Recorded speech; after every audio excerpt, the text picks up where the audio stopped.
ऐसा ट्विस्ट डाला फादर ने कि ऐसी बात बोली तो मुझे थोड़ा सोचने पे मजबूर कर दिया। वो 1 मिनट बोली, मम्मी थोड़ा 1 मिनट के लिए रुक जाओ, आप में कोई बदलाव नहीं है। तो ये सब चीज़ें ना एक डिसअपॉइंटमेंट की लाइफ थी, क्यों नहीं हो रहा है मेरे जीवन में। उसी तरह देखा जाए तो मेरे हस्बैंड का जो चाहता है वो चीज़ें हो जाना। मैंने बोला तुम्हें लग रहा है कि मुझे फीवर है, मुझे तो कोई फीवर नहीं है, मुझे तो बुखार है ही नहीं। तब आश्चर्य हुआ कि ये किस स्थिति में है। मैंने पूछा कि कहाँ पर हो, किस डायमेंशन में हो, किस स्थिति पे हो। उन्होंने कहा कि मैं शून्य स्थिति में हूँ। तो सर से पूछा मुझे क्या करना चाहिए। सर ने एक ही जवाब दिया कि बी ब्रेव।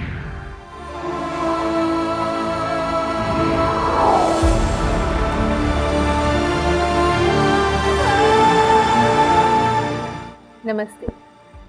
पीएमसी हिंदी की आत्मा की यात्रा की इस विशेष श्रृंखला में आप सभी का स्वागत है। विशेष क्यों? क्योंकि आज हमारे साथ है एक और विशेष मेहमान, आपके अपने बुद्धा फूड्स के मेज़बान वसंता शास्त्री जी। बहुत ही सरल स्वभाव, लेकिन आत्मा की गहराई ऐसी जिसे हम नाप नहीं सकते। उनकी आभा ऐसी कि हमारा पूरा स्टूडियो आज जगमगा रहा है। तो आइए मिलकर स्वागत करते हैं वसंता शास्त्री जी का। नमस्कार। नमस्ते मैडम, आपका बहुत बहुत स्वागत है पीएमसी हिंदी में। आत्मा की यात्रा में आने के लिए बहुत बहुत धन्यवाद आपका। आपको भी बहुत बहुत धन्यवाद मुझे यहाँ पर बुलाने के लिए। Thank you very much. जिंदगी के इतने सारे उतार चढ़ाव के साथ में आज आप यहाँ तक, बहुत ही सुहाना रहेगा आपसे आपके जीवन के बारे में जानना। मैम, शुरू करते हैं आपके बचपन से। बचपन की बातें तो हंसने खेलने की होती है, झूमने गाने की होती है, पर आपके बचपन में ये मरने की इच्छा कहाँ से थी? बचपन मेरा ऐसा था कि जानवरों से बहुत प्यार था मुझे। इतना प्यार था कि कोई उसको मारता है कहीं देखा मैंने, तो तुरंत जाके उनको रोकती थी और डांटती थी उनको। ये 4-5 साल की उम्र से ही मेरा शुरू हो गया था। एक बार मैंने ऐसा एक सीन देखा जहाँ पर एक पार्टी हो रही थी। वहाँ पर मुर्गियों को काट के फेंक रहे थे। हमारे घर के बाजू में ही था ये एक गेस्ट हाउस की तरह, गवर्नमेंट गेस्ट हाउस, वहाँ पर हो रही थी।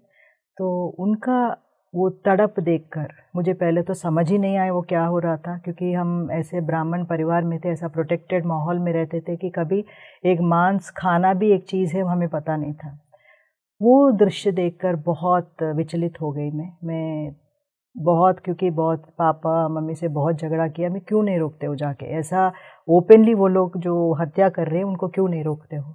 बट उन्होंने बोला कि हम कुछ नहीं कर सकते। तो मुझे लगा कि कौन कर सकता है इनको रोक। मैंने बोला भगवान दे रहा है तो भगवान। देन मैं जाके, उस उम्र में पता नहीं चलता है, भगवान मंदिर में जाके मैं ज़ोर ज़ोर से चिल्ला कर बोली थी कि क्या है, क्यों कर रहे हो ऐसा, स्टॉप करो, इनको बंद करो। तब हनुमान जी से मैं बहुत बात करती थी बचपन में। बहुत समय तक मैं ही बात कर रही थी कि वहीं से कोई जवाब नहीं आ रहा था। बट वो जो इंसिडेंट्स मेरे जीवन में बहुत बड़ा एक क्या बोलते हो, एक जीवन में निराश की तरफ लेके गए, क्योंकि उसके बाद हम उस टाइम पे एक विलेज में थे। उसके बाद हम हैदराबाद शिफ्ट हो गए थे। हैदराबाद में जगह जगह पर ये बुच्चड़ खाने थे। एक बहुत वो बाहर जाने के लिए मुझे तकलीफ़ होता था। तो ये सब चीज़ों से बहुत निराश हो गई थी। मैंने सोचा ये तो कुछ कर ही नहीं सकती, तो मेरा जीवन का अर्थ क्या है, मैं क्यों जीऊँ करके, ये मेरा क्वेश्चन था बचपन से ही। मर जाना चाहिए। मर जाना, कुछ यूज़ ही नहीं है मेरा लाइफ का, तो ये देखने के लिए मैं क्यों रहूँ। मुझे याद है आप एक बार बता रहे थे कि आप मंदिर में जाके भगवान को कहते थे कि मुझे मार दो, मुझे मार दो। तो आपने कभी अपने माता पिता को ये बात कही कि मुझे मर जाना है? वो कुछ दुखी होते थे मेरे से कि क्यों खुश नहीं हो तुम, तो समझ नहीं आता था। मेरी बात है कि मैं आप लोगों की वजह से खुश नहीं हूँ, ऐसा नहीं है। मुझे अंदर से कुछ लगता है कि मैं कुछ कर नहीं पा रही हूँ, कुछ करने के लिए आई हूँ, कुछ कर नहीं पा रही हूँ। वो बात थी मुझे। एक बार तो आप हनुमान जी से भी गुस्सा हो गए थे। मैंने बोला कुछ नहीं कर सकते हो तो मैं बात ही नहीं करना, बेकार है कुछ। तो बात भी ऐसे ही, जब माइंड डेवलप होता है ऑटोमेटिकली बताते हैं, आप उस स्थिति में नहीं होते हो तो भगवान से कनेक्ट होने का, वैसे उनके साथ मेरा कनेक्शन टूट गया था। फिर वापस कनेक्शन फिर एस्टैब्लिश ध्यान में आने के बाद फिर शुरू हो गया था। कैसे, क्या अनुभव हुआ ऐसा जिससे आपका फिर से एस्टैब्लिश हो गया वो? जब पिरामिड हमारे छत पर पिरामिड बन रहा था, पत्री सर ने मेरे से पूछा था कि आप बचपन में कौन से भगवान को मानते थे। मैंने बोला सर ऐसा तो कुछ खास नहीं है, कुछ तो किसी को तो माना होगा। सडनली कहीं से मुझे याद आ गया हनुमान जी। द मोमेंट मैं हनुमान जी करके बोला, मेरे अंदर की एनर्जी शिफ्ट हो गया। मुझे लगा कि वो पास में खड़े हैं, सर बोल रहे हैं, मुझे कुछ समझ नहीं आ रहा। अभी भी मैं फील कर रही हूँ एनर्जीज, कुछ समझ नहीं आया। मैंने बोला हनुमान, तो सर ने वो नाम रखा था जय हनुमान पिरामिड ध्यान केंद्र, उसका रख दिया था। चलिए, फिर आपकी दोस्ती फिर से हो गई, ये तो बड़ा अच्छा हुआ। आपने एक बार बताया था जब आपकी शादी हो रही थी तो सारे डील आपको फेरे में ही फाइनल करने थे। शास्त्री सर आपको बहुत सीधे मिल गए थे। बहुत। तो क्या डील फाइनल करनी थी, ऐसा क्या जरूरी था जो फेरे में डील होने के बाद ही आप आगे बढ़ना चाहते थे? मुझे बचपन से शादी नहीं करने का था, क्योंकि ये सब चीज़ों में नहीं पढ़ना था। मुझे सेवा करनी थी, मदर टेरेसा के साथ ज्वाइन होना था मुझे। वो प्लानिंग हो गई थी मेरे ग्रेजुएशन के बाद, मैं मदर टेरेसा के पास चली जाऊंगी। बट इस बीच में मेरे फादर ने, मैंने सोचा फादर मेरे बहुत करीब थे, बहुत दोस्त की तरह थे, तो मैंने सोचा ये बात मान जाएंगे मेरा, मुझे इतना मुश्किल नहीं होगा करके कभी मेंशन भी नहीं किया उन लोगों के साथ कि मैं मदर टेरेसा के पास चली जाऊंगी। ग्रेजुएशन के बाद मैं बता दूंगी चली जाऊंगी। बट ऐसा ट्विस्ट डाला फादर ने कि ऐसी बात बोली तो मुझे थोड़ा सोचने पे मजबूर कर दिया। तो उन्होंने कहा कि सेवा करने के लिए वहाँ पर जाना क्यों है, वहाँ पर तो बहुत सारे लोग हैं, ऑलरेडी ट्रेंड है वो, जहाँ ज़रूरत है वहाँ पर रहना है, घर पर रहकर भी तुम सेवा कर सकते हो। वो बात तो मुझे थोड़ा सोचने पे मजबूर कर दिया, थोड़ा ट्रैक बदली मैं। तो उन्होंने ब्लैकमेल भी किया, संसार में ही निर्वाण है, संसार छोड़ के कहाँ भागोगे, कहीं ना कहीं 40-50 साल के बाद भी यहाँ पर आना ही है, why not use this time, अभी जो समय है अभी शादी कर लो। तो उनकी वजह से, उनकी प्यार मैंने वो बांध दिया मुझे, तब शादी की। शादी के समय तो ये था कि मैं वो टिपिकल हाउसवाइफ बोलो और क्या बोलते हैं उस तरह की नहीं थी। अंदर दिखने में मुझे आपको लग रहा होगा मैं बहुत ट्रेडिशनल हूँ, but inside I am not the traditional. मैं वो वाइफ उस तरह की नहीं थी, मैं टिपिकल वाइफ की गृहस्थ में ना ऐसा हाँ जी हो जी बोलना ऐसा वाला नहीं थी। तो कैसे बताना इनको शास्त्री को, पहले तो हम मिले नहीं थे, मिले तो भी ऐसी बात नहीं हुई थी। सडनली मुझे लगा यही मौका है, मैं मंडप में ही बता दूं उनको मेरी असलियत क्या है, कुछ और ना सोच बैठे मेरे लिए। तो हम दोनों साथ जब बैठ के फेरे हो रहे थे, फेरे से पहले मैंने उनसे बात किया कि I am not the typical wife, expect नहीं करना, विल बी बेस्ट फ्रेंड्स, आप मेरे दोस्त बन जाओ। एक सेकंड के लिए चौंक गया, वो क्या कुछ और बात सोच रहा था, वो कुछ और बातें होती है वहाँ पर, तो वो चौंक गया। वो ही सेड रेडीली एक्सेप्टेड, ऐसे मुझे भी वैसा ही चाहिए करके बताया था। लेकिन क्या कहीं पर वो मदर टेरेसा होम नहीं जाना या सेवा कैसे करेंगे, ये सारे प्रश्न थे?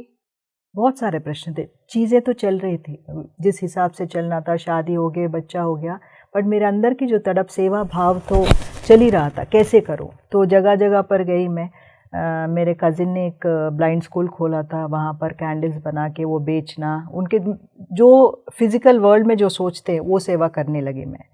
तो ब्लाइंड स्कूल में गई, बॉम्बे में भी जब हम शिफ्ट हुए थे ब्लाइंड स्कूल गई, ब्लाइंड स्कूल में भी काम करना किया, जहाँ पर भी ना वो सेटिस्फैक्शन नहीं आ रहा था अंदर से। तो कर तो रही हूँ सेवा का, बट वो तृप्ति नहीं थी। घर आके ना वही उदास, जो मैं एक्सपेक्ट कर रही थी सेवा से जो आनंद मिलना है वो नहीं मिल रहा था। तो ढूंढती रही मैं, जब तक PSSA में नहीं आई, वो सेवा का जो तड़प था वो ख़त्म नहीं हुई। मतलब ये सेवा के बीज कहीं ना कहीं बचपन से ही ये संस्कार आपके अंदर था कि आप दुनिया में सेवा के लिए ही आए हैं, इसलिए जीवन के हर महत्वपूर्ण मोड़ में ये आपके साथ था कि मुझे सेवा करनी है। बहुत ही सुंदर मैम, बहुत ही सुंदर।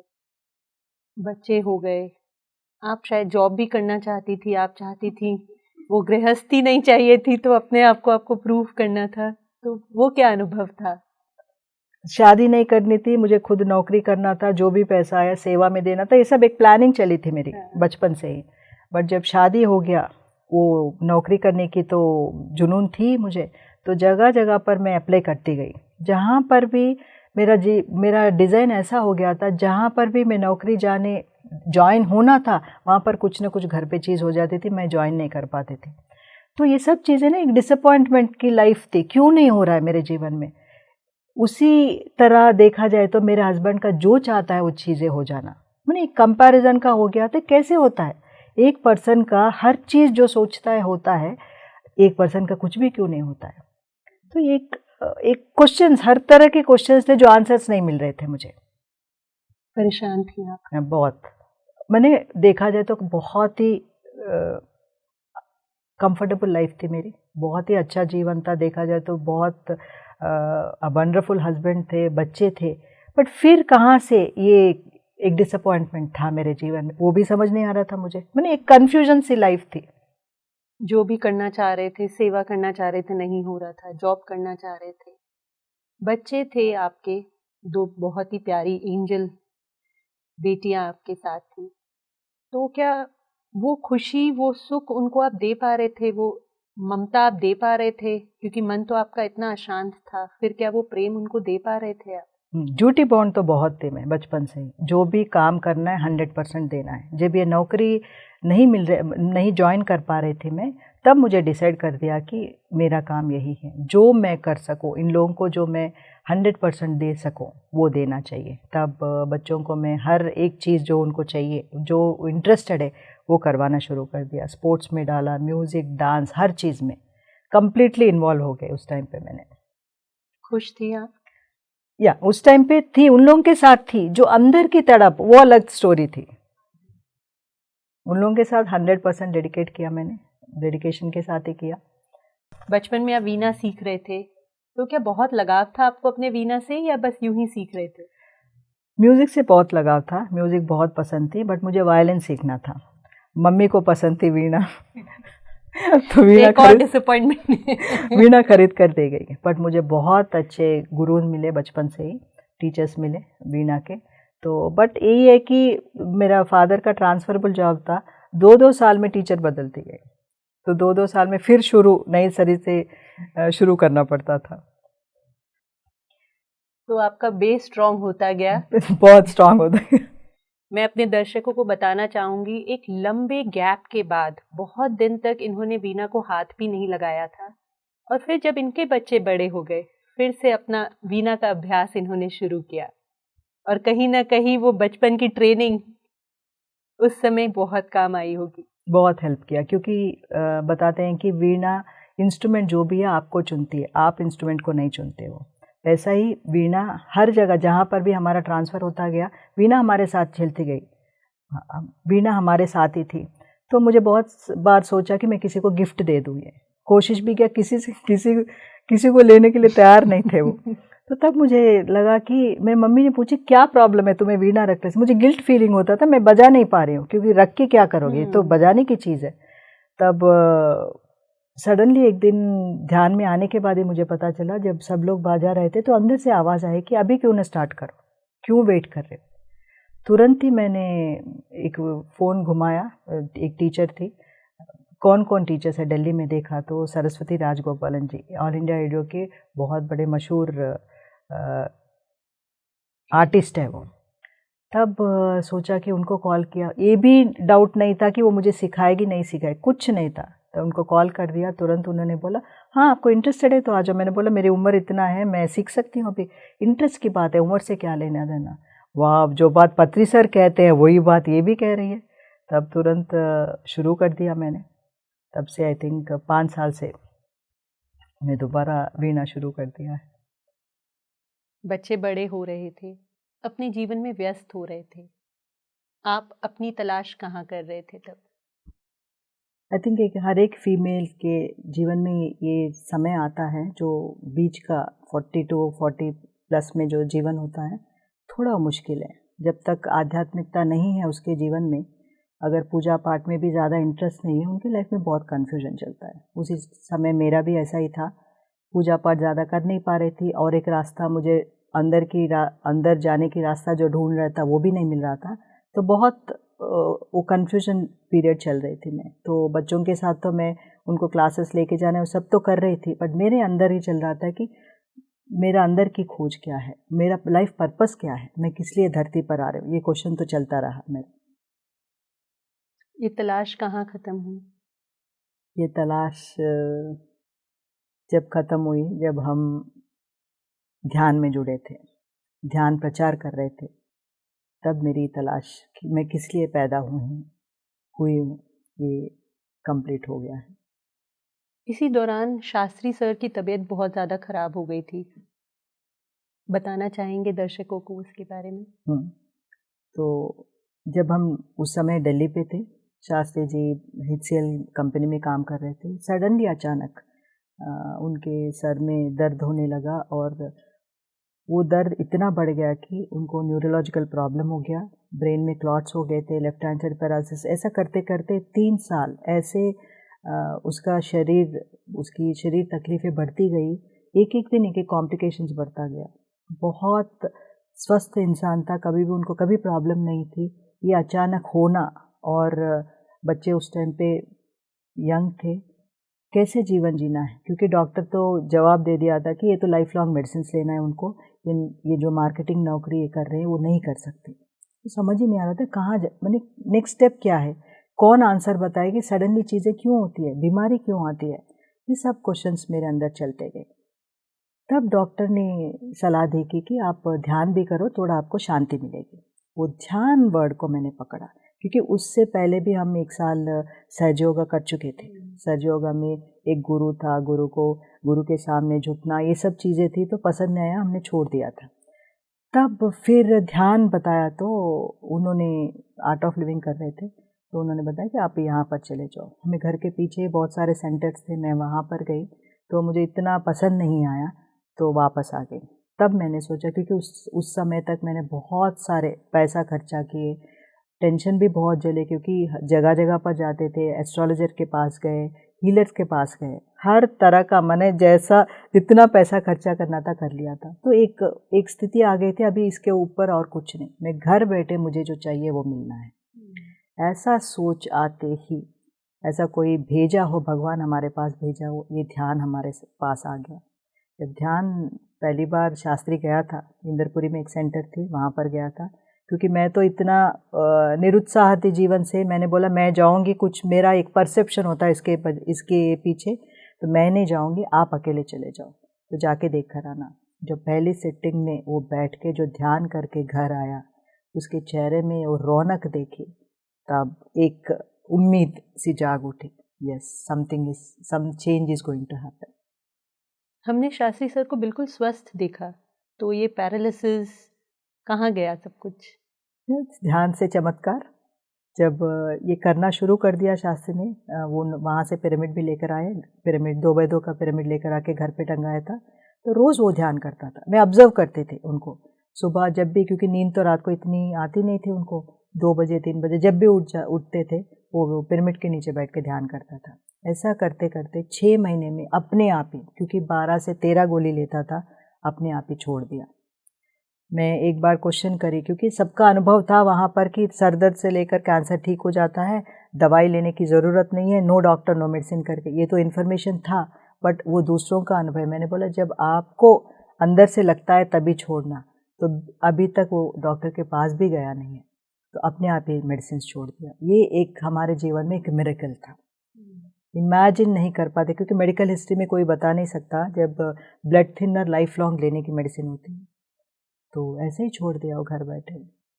इतनी शक्ति हमारे अंदर है, जब ये पता चला तब मैं ध्यान में आई। अपने आंखों के सामने एक जादू आप होते हुए देख रही थी, ध्यान आपके जीवन में कौन से जादू कर रहा था? जब शास्त्री ध्यान कर रहा था, इतने घंटों घंटों ध्यान कर रहा था, मैं भी साथ में बैठ जाती थी, बट इनकी हेल्थ का इश्यू मुझे इतना परेशान करती थी कि मैं इतना ज़्यादा समय नहीं कर पाते थे। बट धीरे धीरे जितना समय भी मैं करती थी, मेरे अंदर भी बदलाव शुरू हो गया था। मेरे छोटे छोटे प्रॉब्लम्स थे, नींद अच्छी तरह आती नहीं थी मुझे, और पेट में हमेशा कुछ ना कुछ प्रॉब्लम चलता रहता था। ये सब अपने आप ही 1 हफ्ते में ठीक हो गया। ये कैसे मैंने कैसे लाता है, क्या होता है अपनी सांसों के साथ रहने से, क्या मैजिक होता है। मैंने इसलिए कि एक अद्भुत चीज़ है, नई चीज़ खोजिए, बाहर ढूंढते हैं हम, ये अंदर ही चीज़ है, खुद के साथ रहना है। ये बहुत अद्भुत लगा मुझे, तो मैंने भी करना शुरू कर दिया। इतना समय नहीं करती थी, बट 1 घंटा 2 घंटा तो मैं भी कर लेती थी उस समय। एक बार तो आप पूरी रात पूर्णिमा ध्यान करने बैठ गए, उसका अनुभव बताइए। वो अद्भुत एक्सपीरियंस है। पत्री जी दिल्ली आए थे, हमारे घर पे रुके थे, तब उस दिन पूर्णिमा थी, फुल मून था, और सर का प्रोग्राम था, वर्ल्ड फ्लूट फेस्टिवल प्रोग्राम था सर का, गार्डन ऑफ आइसेंसेस में। तो सर का प्रोग्राम था, हम सब गए थे। तो आते आते रात को 10:30 बज गया था। तो आने के बाद हमने देखा कि सब लोग मास्टर्स हर फुल मून पे हम मिलते थे, साथ में ध्यान करते थे।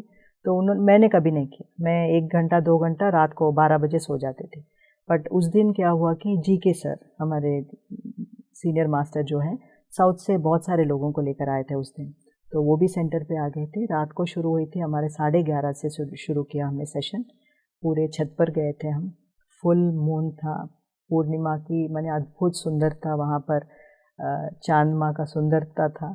और सब लोग मास्टर्स, आई थिंक 60 से करीब 100 लोग आ गए थे। पूरा एक ऐसा माहौल छत पर बन गया था कि अद्भुत नज़ारा। हम धरती पर तो नहीं थे उस टाइम पे, लग रहा था हमें कहीं और दुनिया में पहुंच गए हैं। अद्भुत सा सीन था। पूरी रात सबने ध्यान करना और अपना अनुभव शेयर करना। एक मच्छर भी काटा हो, किसी को ऐसा नहीं सुना हमने। अद्भुत, माने एक अलग ही दुनिया, अलग ही एनर्जी। तो मेरा परसेप्शन क्या था कि अरे रात को नींद होना ही है ना, नींद होने से एनर्जी मिलती है, तो सुबह काम करना कैसे चलेगा। वो माइंड सेट उस दिन जो ब्रेक हुआ मेरा, ऐसा अद्भुत आनंद, इतनी ऊर्जा, एक बैलून की तरह हम सब बन गए थे। और कैसे काम करें पूरा दिन। नेक्स्ट डे भी पत्री सर थे, पत्री सर के साथ थे हम, पूरा दिन भी हम बिजी शेड्यूल में थे। कैसा एनर्जी काम करता है, कैसे होता है फुल मून का, हम उस समय देखा है। पत्री जी आपके घर पर रहते थे, जब वो पहली बार आपसे मिले, आपके घर पर रहे, उसका क्या अनुभव था? बहुत फनी अनुभव था। रात को 12 बजे आए थे सर, तो हमें बताया गया कि सर ऐसा कुछ नहीं खाते हैं, सर का डिनर हो गया।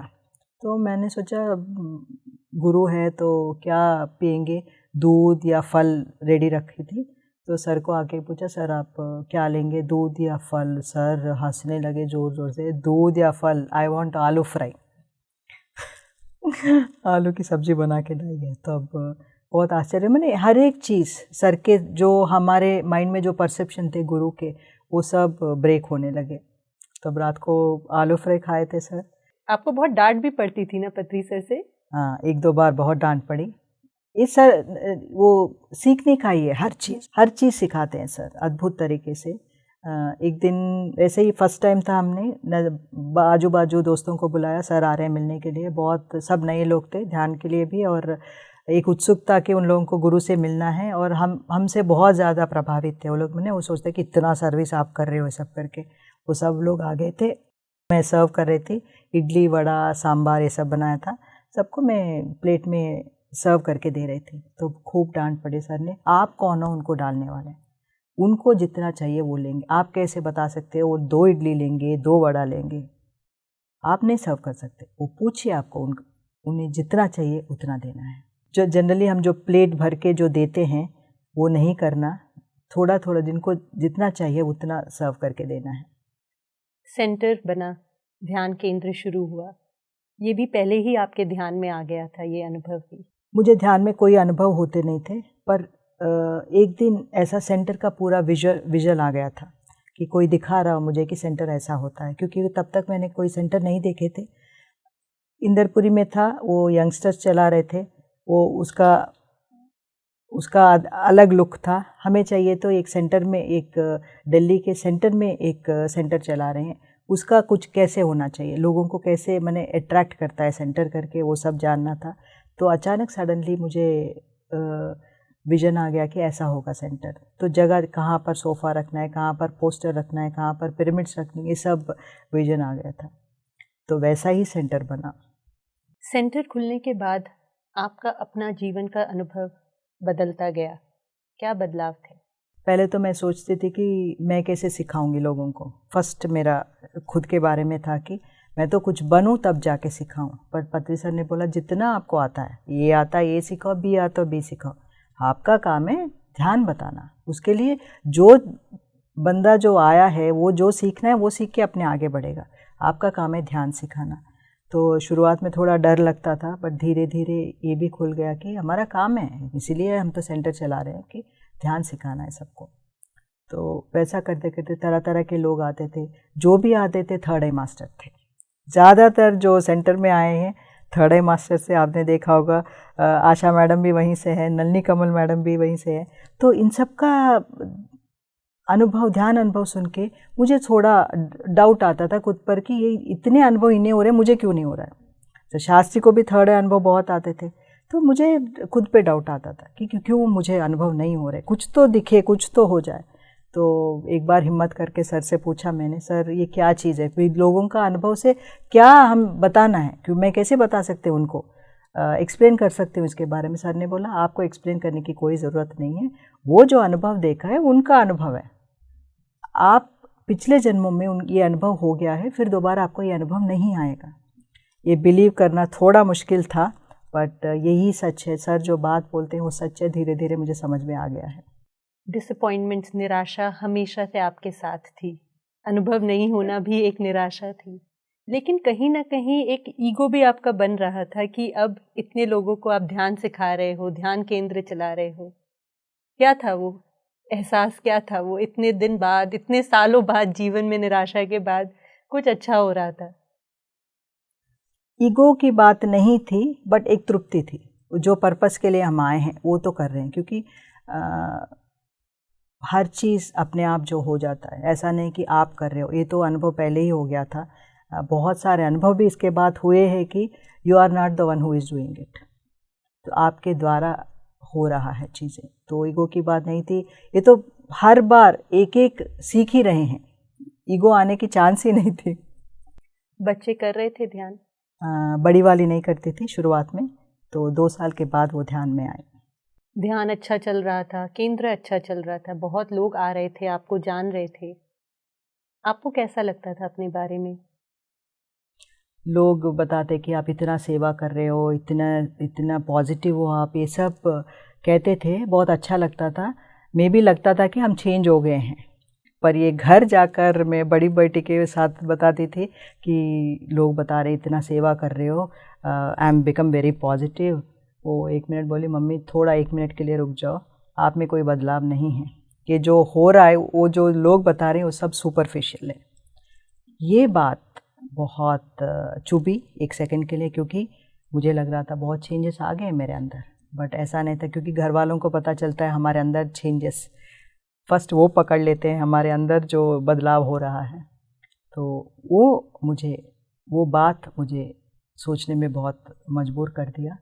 देन आई स्टार्टेड कंटेम्पलेटिंग, क्या चेंजेस होनी चाहिए, क्या बदलाव नहीं हो रहा है मेरे अंदर से। तब ये बदलाव, इसका कंटिन्यूएशन चला। पत्री सर से जब मैंने पूछा, जब पत्री सर आए थे, मैं सर से पूछा, सर अली क्या ध्यान नहीं करेंगे, वो भी ध्यान करने से अच्छा लगेगा, उसमें भी पॉजिटिव चेंजेस आ जाएंगे। तो सर ने दोनों को बुलाया, सामने खड़ा करके बोला, your mother is very stupid, don't listen to her, करके वो चली गई थी। तब सर ने मुझसे कहा कि who are you to interfere in our life. ये मेरी पहली लेसन थी, आप उनके जीवन में इंटरफेयर करने वाले कौन हो, आप कोई हक नहीं बनता आपको ये बताने के लिए वो ध्यान करे, आप करो, आपके अंदर बदलाव देखे ऑटोमेटिकली हो जाएगी। ये बदलाव चीज़ वो चल रही थी मेरे अंदर, क्या बदलना है, कहाँ कहाँ पर मैं इंटरफेयर कर रही हूँ, ये बात बहुत गहराई तक गई।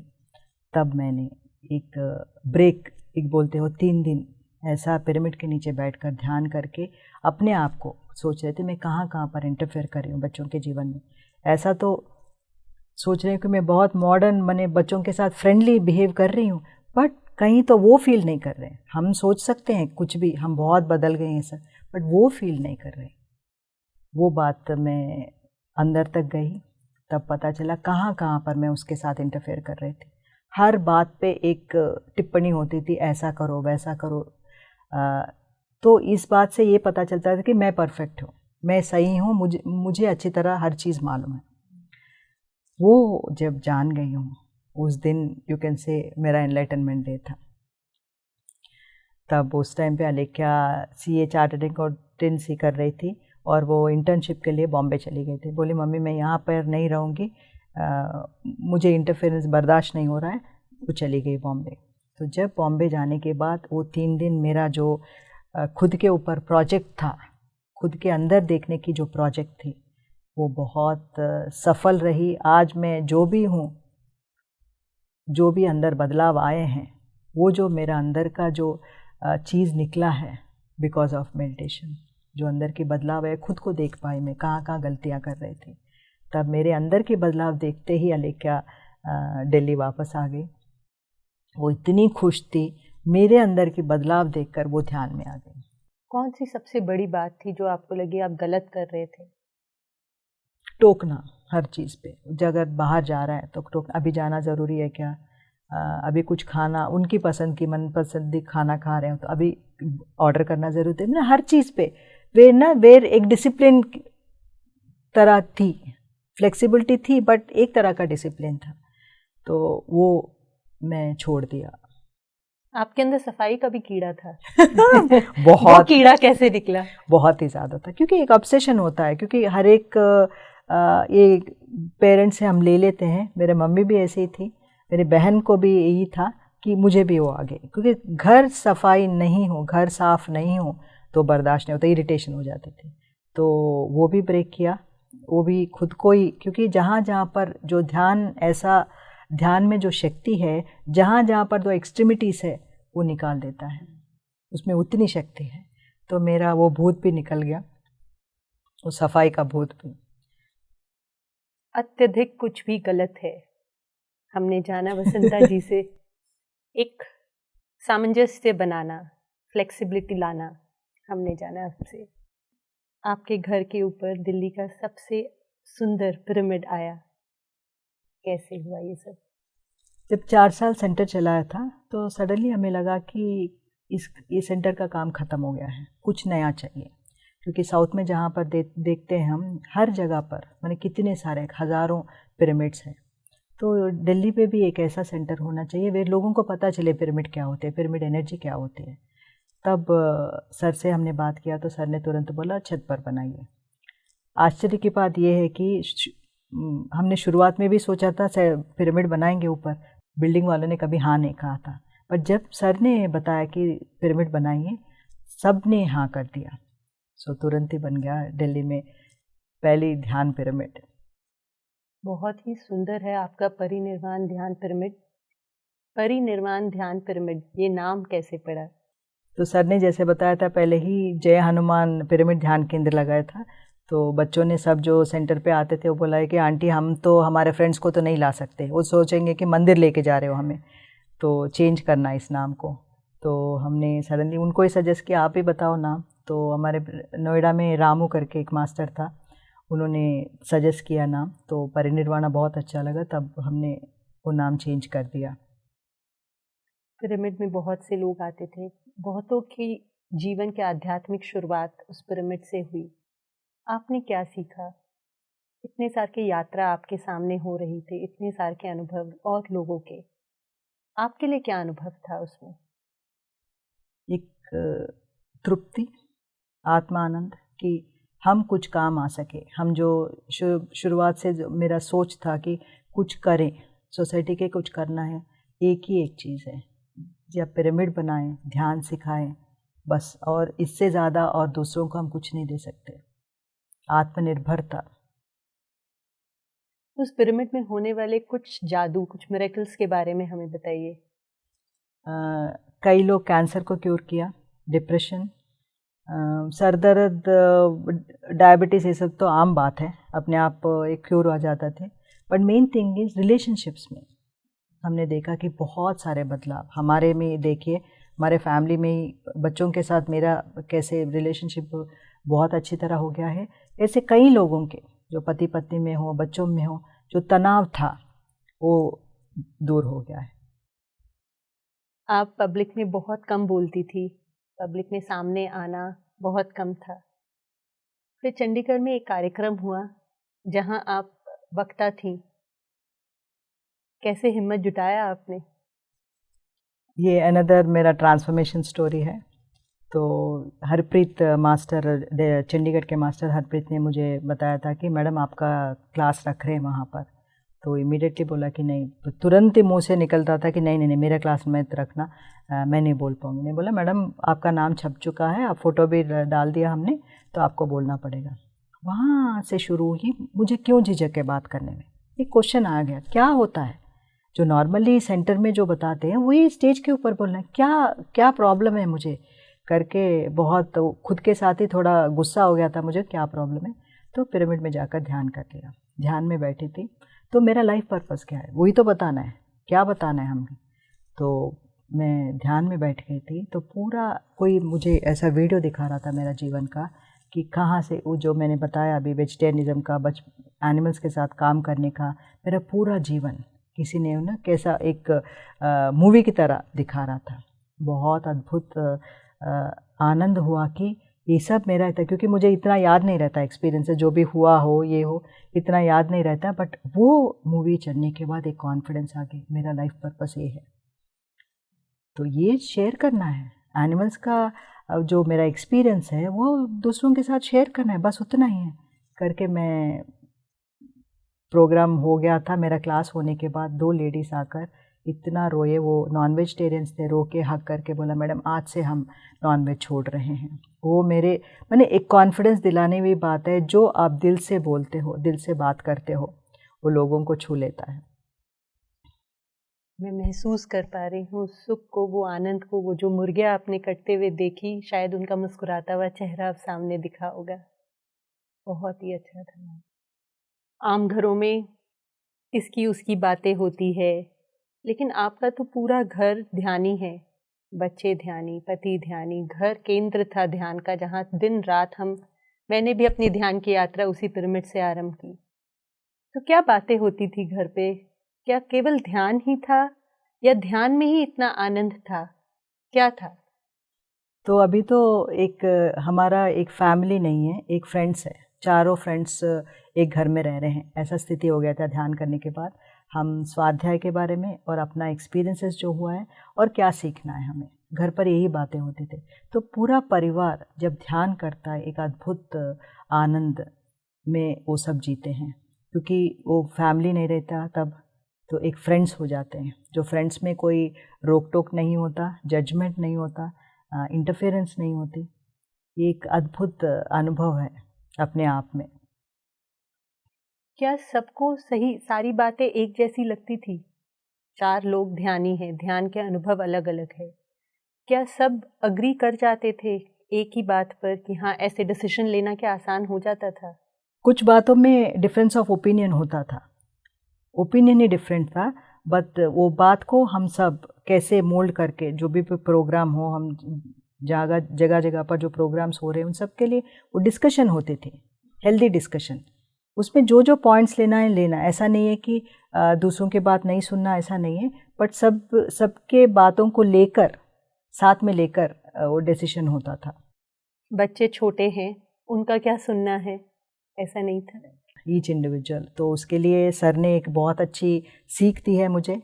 जब अलेख्या ध्यान नहीं करती थी, सर ने बोला कि खलील गिब्रान एक पोएट है, उसका पोएम सुनना, एक उसका प्रिंट आउट लेकर अपने घर पे रखकर रोज़ सुबह उठकर ये पोएम सुनना करके बोला था। तो वो पोएम में वही लिखा है कि मैं 2 लाइन उसमें शेयर करना चाहूँगी। Your children are not your children, they have come through you but they are not for you. ये 2 लाइन काफ़ी है समझने के लिए, हम एक माध्यम हैं। तो जब माध्यम ही हैं तो माध्यम का काम ख़त्म हो गया, देन उसके बाद तो फ्रेंडशिप ही है। बच्चे हमारे माध्यम से दुनिया में आए हैं, हमारा कोई अधिकार नहीं बनता बच्चों पर। हम स्तोत्र नहीं हैं जहाँ से ये बच्चे आए हैं, उन्हें पूरी आज़ादी है, वो अपना जीवन अपने तरीके से जिए। बहुत ही सुंदर था। पिरामिड सोसाइटी का बहुत बोलबाला था दक्षिण भारत में, पर उत्तर भारत में उस समय इतना कोई नहीं जानते थे। और आप भी दक्षिण परिवार, तेलुगु भाषी लोग, ये यात्रा क्या कठिन नहीं थी? लोग क्या आपको एक सही जगह मानते थे, आपको बाहर से आए हुए लोगों की तरह, या अपनत्व मिलता था वो हिंदी भाषी लोगों से? वो मानते थे आपकी बातें? बहुत ज़्यादा। हमारे मन में ये होता था कि हम तेलुगु हैं, बाहर से आए हैं ऐसा करके, बट कोई भी मास्टर ऐसा नहीं सोचता था कि उनसे अलग हैं हम। ये बहुत बहुत धन्यवाद देना चाहूँगी हम सभी जो मास्टर्स हैं, हमें जो दिल से एक्सेप्ट किया। उत्तर भारत में इतने कार्यक्रम भी नहीं हुआ करते थे, लेकिन आपके परिवार के साथ ही बहुत से कार्यक्रम होने लगे। एक एक दो दो दिन के दिल्ली में कार्यक्रम, और भी लुधियाना, पंजाब, दूर दूर तक शाखाएं फैलने लगी। ऋषिकेश के महायोग ध्यान कुंभ, उसका पूरा बीड़ा आपके परिवार ने उठा रखा था। आपको कभी डर नहीं लगता था? आपको लगता था इतना बड़ा बड़ा काम आप कर पाएंगे? डर तो नहीं लग रहा था, डर तो नहीं लगता था, पर एक अनुभव जो हमने ध्यान माँ चक्रा जो हर साल हम जाके वहाँ पर अनुभव करते थे, हैदराबाद में करताल में प्रोग्राम होता था, एक ही हमारे मन में एक ही आता था कि नॉर्थ में कब होगा ये प्रोग्राम। वहाँ पर बैठते ही मॉर्निंग मेडिटेशन होता था 4 से 7 बजे तक, वही हमारी लेते थे कि नॉर्थ इंडिया में ये प्रोग्राम कब होगा। तो हमारी सोच, हमारे संकल्प से हर चीज़ होता है। तो जैसे जैसे हमने सोचा तो ऊर्जा बढ़ी, तो कार्यक्रम होना शुरू हो गया। पहले तो धीरे धीरे 1 दिन का कार्यक्रम करते थे, उसके बाद 2 दिन में आ गए, एडवांस हो गया थोड़ा 2 दिन, उसके बाद 4-5 दिन कार्यक्रम, बड़े कार्यक्रम करने का हम साहस कर पाए। और ये सभी मास्टर्स, एक ऐसा परिवार, हमारा परिवार ही नहीं, पूरे सभी मास्टर्स मिलकर, दिल्ली के मास्टर्स और कई जगह जगह के मास्टर्स मिलकर एक प्रोग्राम कर रहे हैं। इतने बड़े कार्यक्रम में हर तरह की ऊर्जा की आवश्यकता होती है, धन भी चाहिए होता है। तो ये धन इकट्ठा करना, ये क्या आसान था? आसान तो नहीं कह सकते, बट एक कॉन्फिडेंस थी, जब वो लोग कर सकते हैं हम क्यों नहीं कर सकते। जो लोग ऑलरेडी एक्सपीरियंस कर चुके हैं उनका अनुभव से हम चला सकते हैं। तो सबका अनुभव सुनते थे हम जब भी जाते थे। सीनियर मास्टर तेलुगु के जो मास्टर्स थे, कैसे करते हैं प्रोग्राम, वो सब डिटेल्डली बताते थे, वही हम यहाँ पर आके वही काम करते थे। तो बहुत आसान हो गया, दूसरों का एक्सपीरियंस, अनुभव से हम सीखते हैं। और हर एक जब भी प्रोग्राम शुरू होता था, हम सब पिरामिड में बैठकर सभी मास्टर्स मिलके एक प्रोग्राम बना के एक सिस्टमैटिक वे में हर काम होता था। दक्षिण भारत में पिरामिड सोसाइटी की शाखाएं फैली हुई थी, पर उत्तर भारत में अभी कुछ नहीं था। आपके परिवार से हम कहें तो ये मूवमेंट उत्तर भारत आया, कैसे इस मूवमेंट को आप आगे तक लेके गए? जो एक छोटे से पिरामिड के अंदर सीमित था, उसकी शाखाएं इतने दूर दूर तक, ऋषिकेश, हरिद्वार, पंजाब, लुधियाना, जयपुर, सब तक लेकर जाने में आप लोगों का योगदान था, आपके पूरे परिवार का। क्या था सबसे बड़ी कठिनाई क्या थी? कठिनाई कह सकते हो या अनुभव कह सकते हैं इसको। पहले धन का, क्योंकि फर्स्ट ब्लॉक हमें ही होता था कि कैसे मांगे। बहुत मुश्किल होता है दूसरों से मांगना, क्योंकि खुद निकाल कर देना बहुत आसान है, दूसरों से मांगना। तब हमने आंध्रा के मास्टर से पूछते थे वो कैसे शुरू किया मांगना। तो उन्होंने, उनका अनुभव लेकर हम जो भी हम कार्य कर रहे हैं, वो साउथ के मास्टर्स के अनुभव से ही हम सीख के आगे बढ़ रहे हैं। कोई भी कार्यक्रम में सहयोग चाहिए सबका, तो सभी मास्टर्स दिल्ली के हो, लुधियाना के हो, चंडीगढ़ के हो और कानपुर के मास्टर, तो सभी साथ दिया है हमें। महायोग ध्यान कुंभ, NCSS, हज़ारों लोग इकट्ठे हो रहे थे, महीनों तक काम चला। आपने अपने आप को कहाँ देखा? क्या पाया अपने आप के अंदर? ये भी एक अद्भुत सीख है। इसमें भी प्रोग्राम हम प्लान करते हैं, स्पीकर्स को प्लान करते हैं, आर्टिस्ट को प्लान करते हैं, उनको लेके आना, ये सब चीज़ों में ऐसे हो जाता था। एक स्पीकर ही नहीं आते थे उस टाइम पे, आखिरी वक्त बताता था। तो शुरुआत में बहुत घबराहट हो जाते थे हमें, कैसे मैनेज करना ये सब चीज़ों से। धीरे धीरे करते ऐसा हो गया कि ऐसे समझ आ गए कि जो आना है वो आएगा। उतना वंडरफुली चीज़ें मैनेज हो जाता था। तो इससे एक ठहराव आ गई है। एक एक प्रोग्राम करते करते हमें इतनी ठहराव आ गई है, हम नहीं कर रहे हैं प्रोग्राम, हमारे द्वारा किया जा रहा है। जो हमारे द्वारा किया जा रहा है तो यूनिवर्स का काम है, हमारा काम है 100% देना। उसके लिए बहुत सपोर्ट घर पे ही है हमारे, क्योंकि 2 बच्चे, मेरा हस्बैंड शास्त्री और मैं, हम पूरी तरह से इनकी इन्वॉल्वमेंट है। और बच्चों के साथ जो बच्चे जुड़े थे, लेख्या अमूल्या तो मेरे बच्चे हैं, उसके साथ जो जुड़े, तान्या, सौम्या, राधिका, चिराग, इतने सारे, मैंने मिस कर दूंगी मैं अगर नाम लेना चाहो तो, बहुत सारे बच्चे इसके साथ जुड़ गए हैं। एक फैमिली, परिवार बन गई है। सब साथ मिलकर एक प्रोग्राम प्लान करना। ये तो बच्चे होंगे, बड़े तो जैसी madam, Kulwinder sir, Aruna Sehgal, RP Sehgal sir, ये सब, मैंने ऐसा एक परिवार बन गया है, एक मजबूत परिवार। जो भी कुछ काम हो सब लोग आके खड़े हो जाते हैं।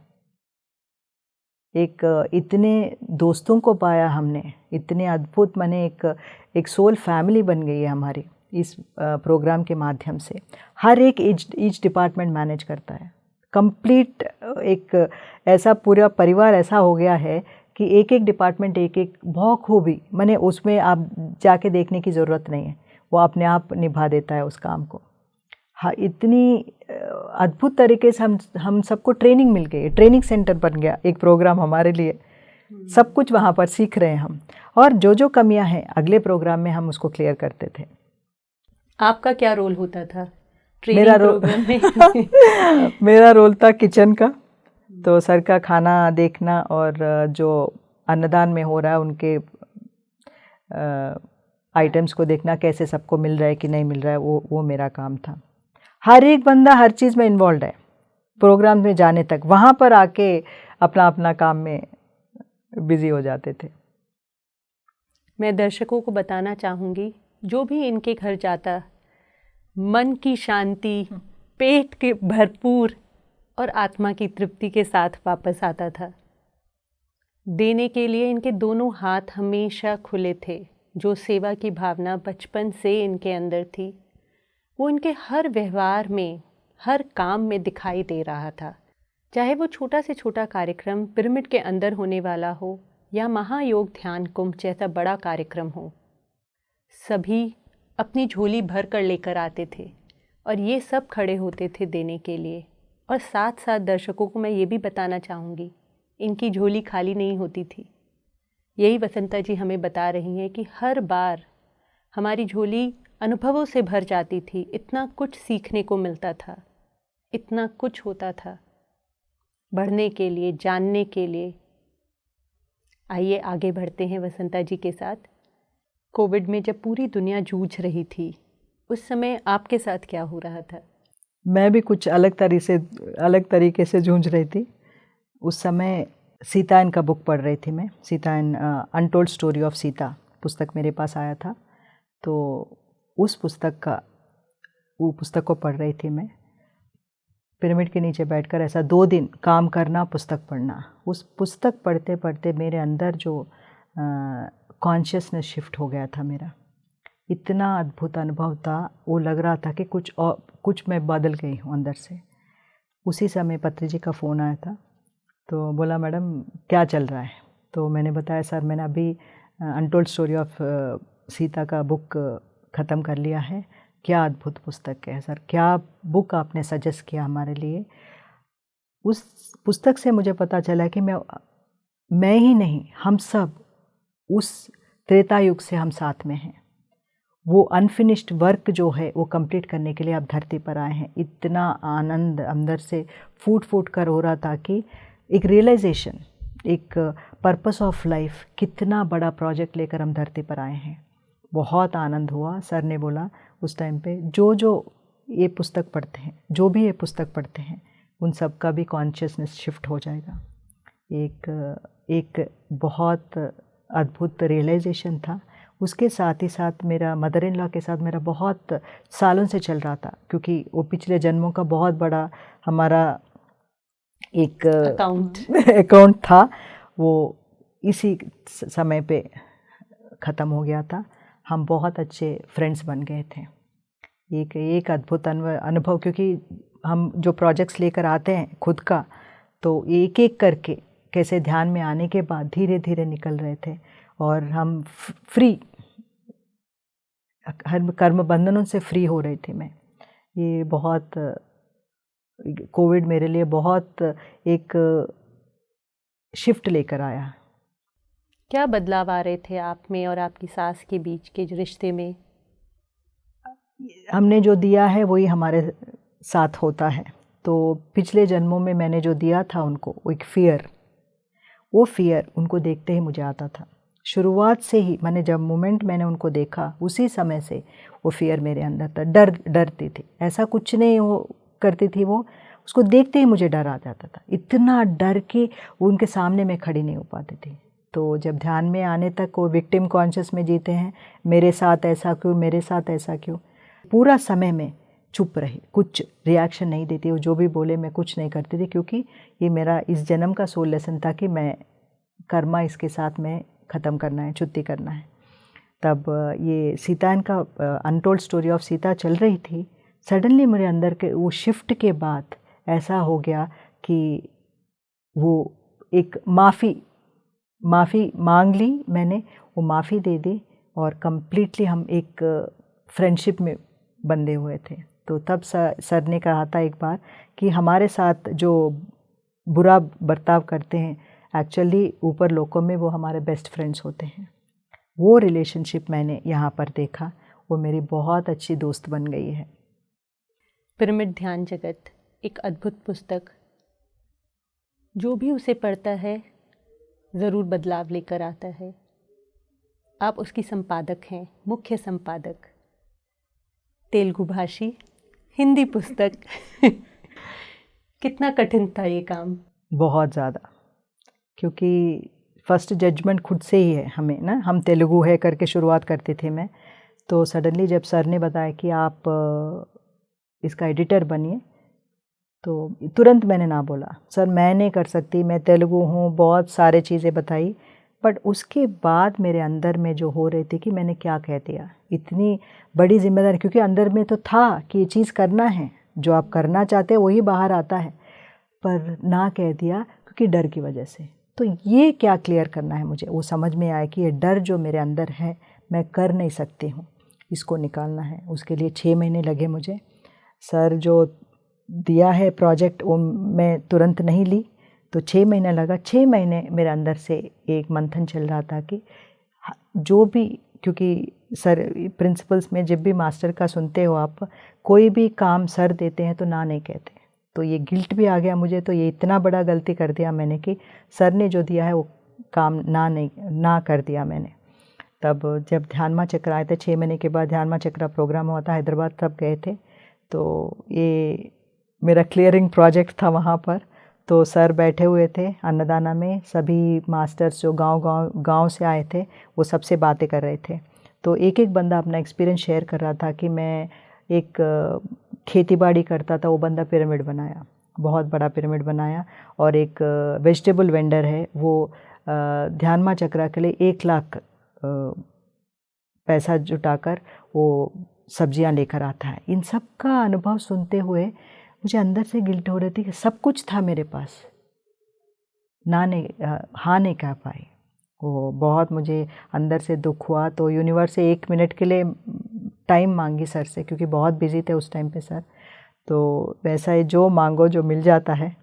तो सर ने तुरंत, सर के साथ 1 मिनट का टाइम मिल गया। तो सर से पूछा मैंने, सर जो प्रोजेक्ट हमने जो दिया है आपने, तो अभी भी है क्या? सर ने बोला मैडम ले लो, वेट कर रहा है वो प्रोजेक्ट।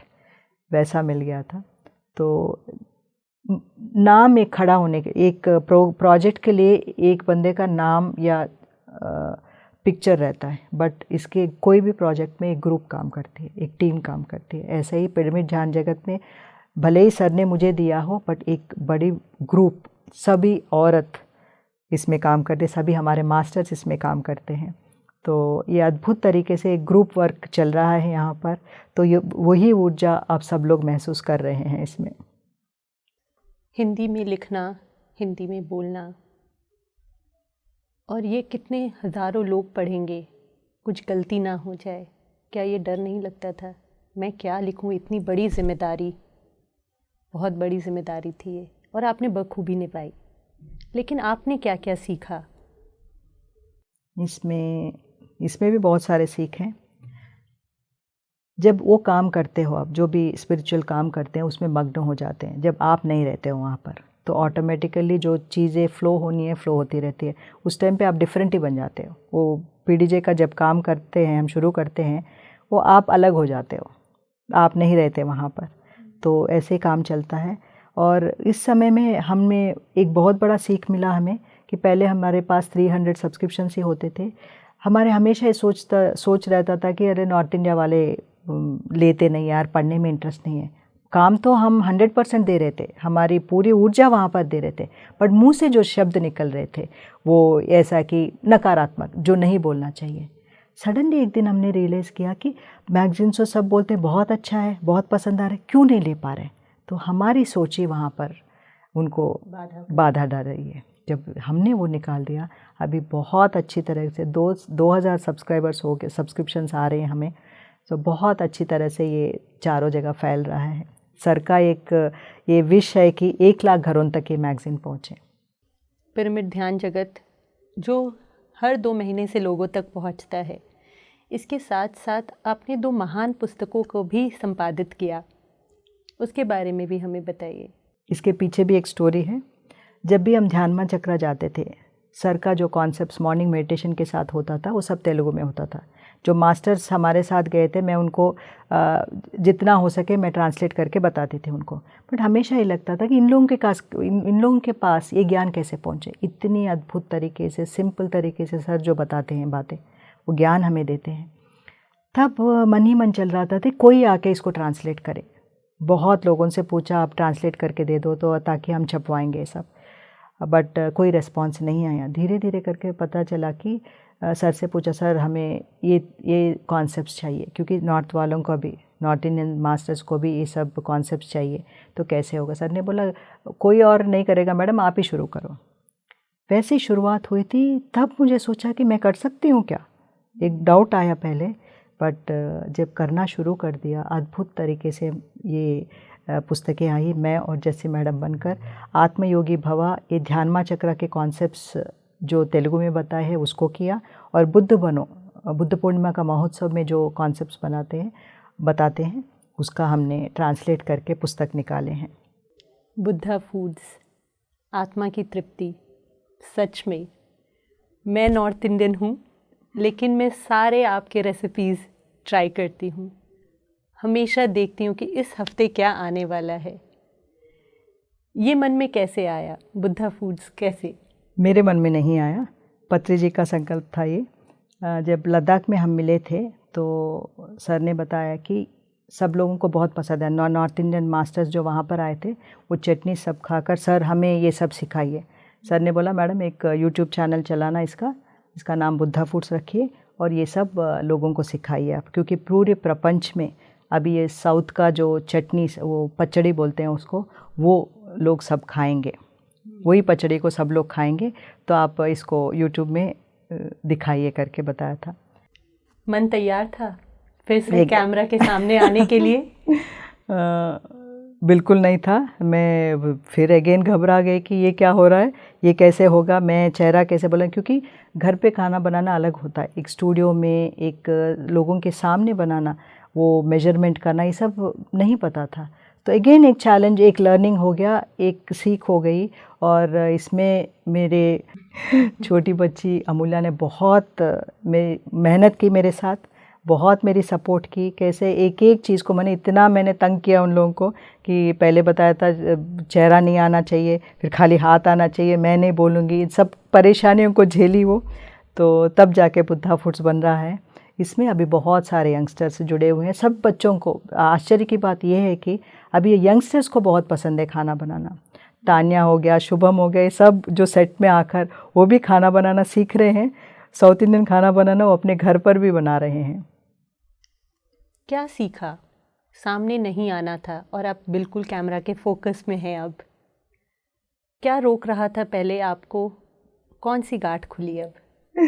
खुद के ऊपर जजमेंट, कैसे दिखूंगी, कैसे होगा, लोग क्या सोचेंगे, ये सब सारी बातें थी, बैकग्राउंड डेटा में वो सब हटा दिया। I am not doing it. मुझे रोल दिया गया, मैं प्ले कर रही हूँ। अभी तक किताबें थी, कार्यक्रम हो रहे थे, लेकिन कोविड के दौरान ही हमने पीएमसी हिंदी स्टूडियो को खुलते हुए देखा। मामूली के काम बहुत मुश्किल थे इस समय करना, और इतना बड़ा काम कैसे कर पाए आप लोग? फिजिकल माइंड से देखा जाए तो कोविड के समय में ये होना बहुत इम्पॉसिबल था, लेकिन ये पत्री जी की संकल्पना थी। उनकी वजह से जो जो सर डायरेक्शन देते गए पीएमसी हिंदी के लिए, वैसे वैसे होता गया। तो पीएमसी हिंदी स्टूडियो भी इस दिवाली को इनॉग्रेट किया गया।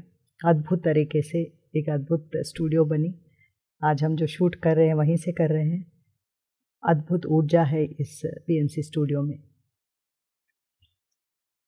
सब कुछ अच्छा चल रहा था, अचानक से शास्त्री सर नहीं रहे। वो दिन बहुत ही मुश्किल के दिन थे। ध्यानी हर मुश्किल को पार कर जाता है, ये हमने सुना था। लेकिन हम आपसे जानना चाहेंगे, क्या क्या हो रहा था उस दिन शुरुआत से, जब वो बीमार पड़े?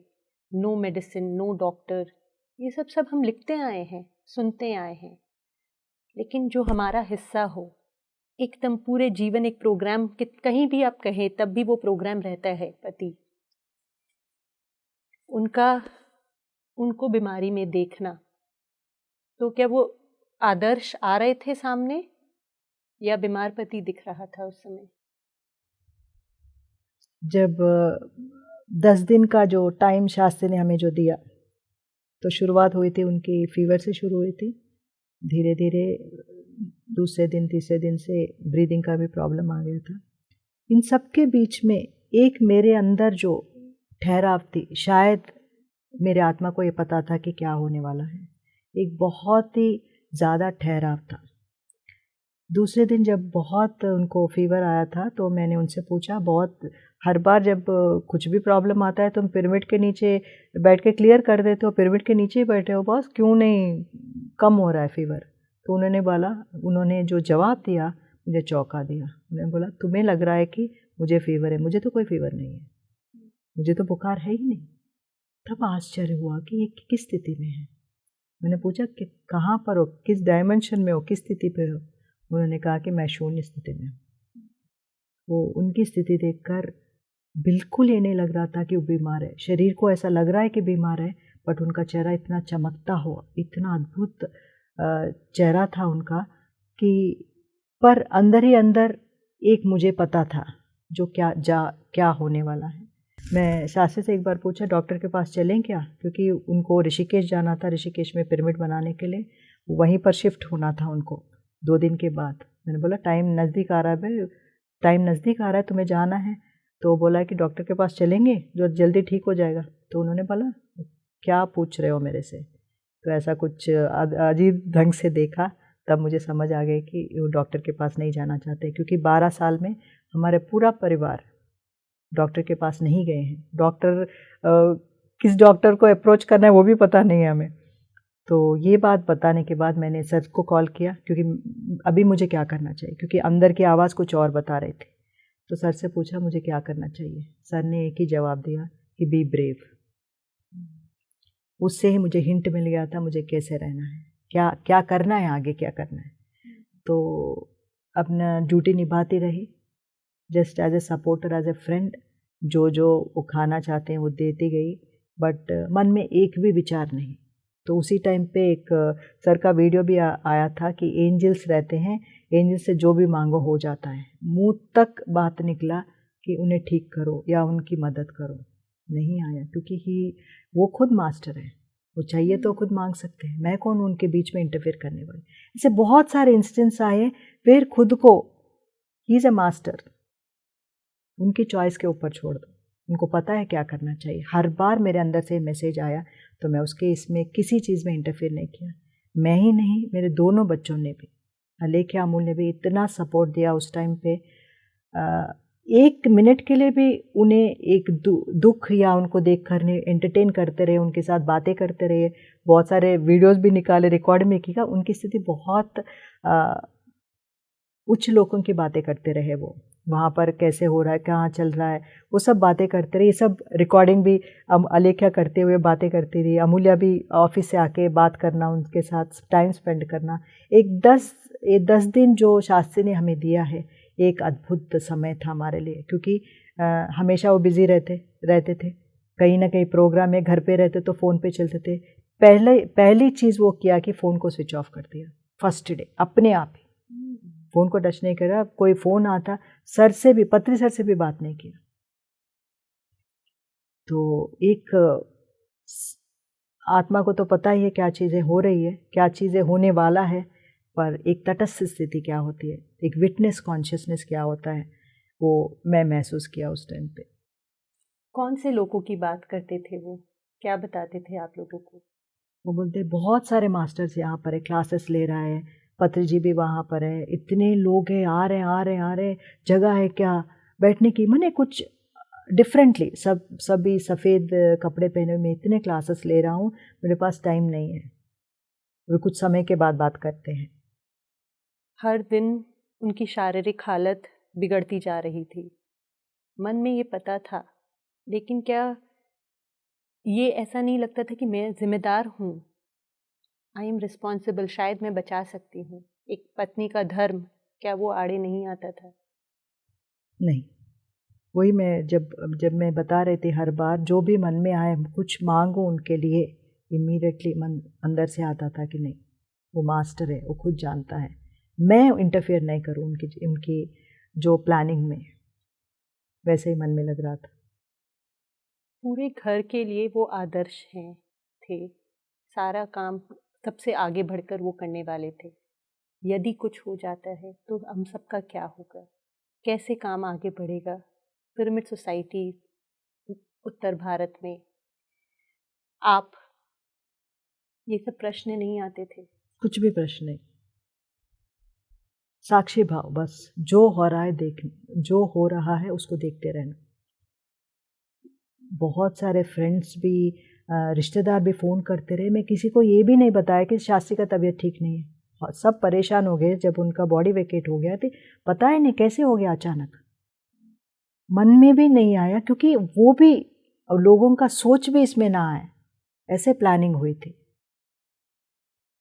वो भी ना सोचे ये बीमार है करके। वो घड़ी मुश्किल थी, आखिरी क्षण जब आपने उनको सुना? ऐसा अद्भुत व्यक्ति था Shastri, no doctor no medicine, उनके थ्रू मेरा अनुभव बन गया वो। नो डेथ, इतने मैगजीन्स में लिख चुके हैं, इतना पढ़ चुके हैं। मेरा पहला बुक ध्यान में आने के बाद नो डेथ पुस्तक ही था। पढ़ना, ये एक अनुभव करवाना है ना, एक सामने, आंखों के सामने हमें एक ये अनुभव दिया है, मृत्यु है ही नहीं, बार बार हम सुनते आ रहे हैं, बट सही में वो नहीं है जो सर बताते हैं। मृत्यु माने श्वास, शरीर छोड़ना, बस वही बात है। वो अनुभव किया हमने, ये अद्भुत अनुभव, मैं ये अनुभव हमें देने के लिए शास्त्री को नमन करती हूँ। ये अनुभव, हम वहाँ नहीं थे, लेकिन फिर भी हमारे लिए भी था। ध्यान से हम मास्टर्स हैं, हर एक चीज़ अनुभव करते हैं, मृत्यु कुछ नहीं है। सच में ये सारी बातें शास्त्री सर ने ये अनुभव खुद के लिए नहीं चुना होता तो ये सत्य हम जी नहीं पाते, ये हमने भी जाना।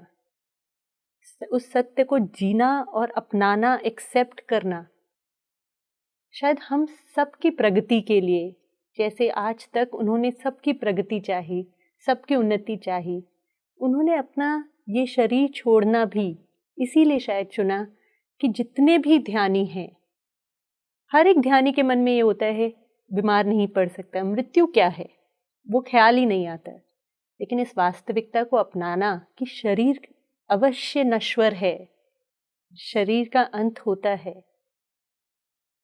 ये उन्होंने सिखाया। और जब हमें इतना सिखाया तो आपको, बच्चों को क्या मैसेज था उनका? बहुत अद्भुत मैसेज था। वो खेल की तरह खेला, ये मौत को भी 2 बार एक श्वास निकल गया, हमने सोचा हो गया, फिर वापस आ गया। ये ब्रेथ का खेल हमने देखा, सोल का पावर हमने देखा उस टाइम पे, जो चाहे वो कर सकते हैं। वो आना फिर चले जाना, जो सर की बात है ना, वो मृत्यु है ही नहीं, एक वीडियो रिसेंटली आया था, वो चल रहा था हमारे मन में कि क्या आना जाना, यही तो खेल है, यही तो जीवन है। श्वास चली गई तो मृत्यु है, बस इतना क्यों इसको हम डर कर ये अनुभव को हम मिस कर रहे हैं। एक अनुभव है मृत्यु। मृत्यु एक अनुभव है, अद्भुत अनुभव है। अगर ये देखा जाए तो कॉन्शियसली, जागरूकता से हम शरीर छोड़ सकते हैं। उन्होंने और कोई आखिरी शब्द या मैसेज आप लोगों को दिया? उनको यही था कि अलेख्या तो बड़ी वाली तो साथ में थी, अमूल्या नहीं थी। तो एक बार जो व्रत छोड़ के वापस आ गया, अमूल्या के लिए वेट कर रहे थे, क्योंकि अमूल्या एक जन्म में उनकी गुरु थी, क्योंकि वो बीच में इसी पास्ट लाइफ में दोनों ने देखा कि वो गुरु थी, वो उनके साथ जाना चाहते थे।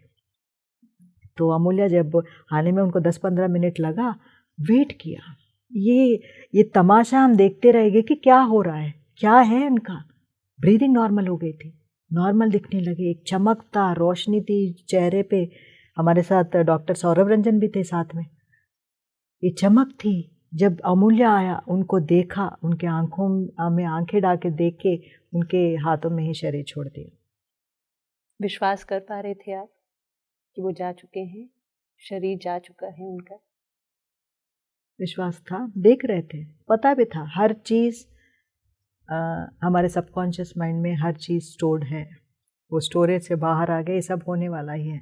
अभी मेरा क्या स्थिति है, अब मैं किस स्थिति में हूँ, ये मेरा था। क्योंकि आगे जाके बहुत सारे क्वेश्चंस फेस करना है, मुझे पता था। क्योंकि एक आपने जो बोला था, मेरा धर्म क्या थी, उनका देखभाल करना। प्रापंचिक दृष्टि में देखभाल करना मीन्स डॉक्टर के पास लेके जाना। ये बहुत सारे क्वेश्चंस मेरे पास आएंगे, मुझे था, बट कोई डर नहीं था, क्योंकि मैंने कुछ गलत नहीं किया। क्या ये प्रश्न आए लोगों के? बहुत सारे प्रश्न आए। क्या उत्तर दिया आप? उनकी इच्छा थी, नो इंटरफेरेंस। मेरा पहला लेसन, वो मेरा आखिरी लेसन, आखिरी नहीं बोल सकते, अब बहुत सारे लेसन्स मिलेंगे, मेरा आखिरी लेसन भी वही था कि नॉन इंटरफेरेंस। उनके, मैं शास्त्री के साथ साथ अपने बच्चों का भी धन्यवाद देना चाहूँगी। उन्होंने एक सेकंड के लिए भी ये नहीं कहा कि मम्मी उनके डॉक्टर के पास लेकर जाए, क्योंकि उतना जो नॉलेज है हमने जो ग्रहण किया ध्यान में आने के बाद, वो सब प्रैक्टिकल चीज़ें वहाँ पर आ रही थी।